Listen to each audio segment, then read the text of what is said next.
प्रश्न है, चेतना के कौन कौन से स्तर होते हैं, हम कौन से स्तर में हैं, ये कैसे पता चलेगा? राजू इसलमुलवार मुंबई से। देखो, मोटे तौर पर अध्यात्म के वैज्ञानिकों का कहना है कि आपकी कुल 4 स्थितियां होती। एक चेतना की स्थिति होती है सुषुप्ति की, जब आप सो रहे होते। दूसरी स्थिति होती है जागृति की, जब आप जाग रहे होते।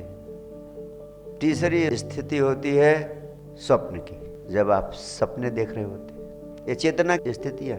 और अंतिम स्थिति को, चौथी स्थिति को कहा है तुरीया स्थिति, द फोर्थ। तो स्वप्न में चेतना क्या होती है?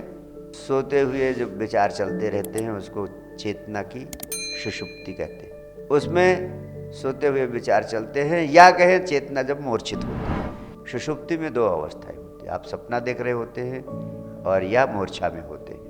दूसरी स्थिति होती है जब आप गहरी नींद में सो रहे होते हैं। और तीसरी स्थिति जागरण की, जैसे अब आप जाग रहे होते हैं। इन सारे में आपके विचार उपस्थित रहते हैं या मूर्छावस्था में रहते हैं, लेकिन विचार रहते हैं। चौथी स्थिति होती है तुरीयावस्था की, जब आप पूरा पूरा जाग जाते हैं, जब आप beyond body, beyond mind, beyond emotions, जब आप सबके साक्षी हो जाते हैं, तीनों के।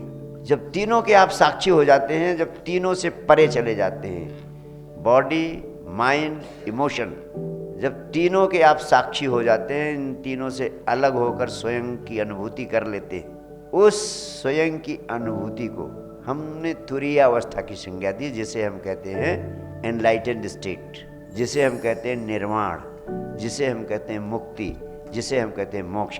यानी तीनों खूंटियां जिनकी मैंने चर्चा की, जब आप उनसे मुक्त हो जाते हैं, तब चेतना की अंतिम अवस्था, परम अवस्था, जागरण की अवस्था, निर्वाण, मुक्ति और मोक्ष की अवस्था को उपलब्ध हो जाते हैं। उसी में अहम ब्रह्मास्मि की अवस्था प्रकट होती है।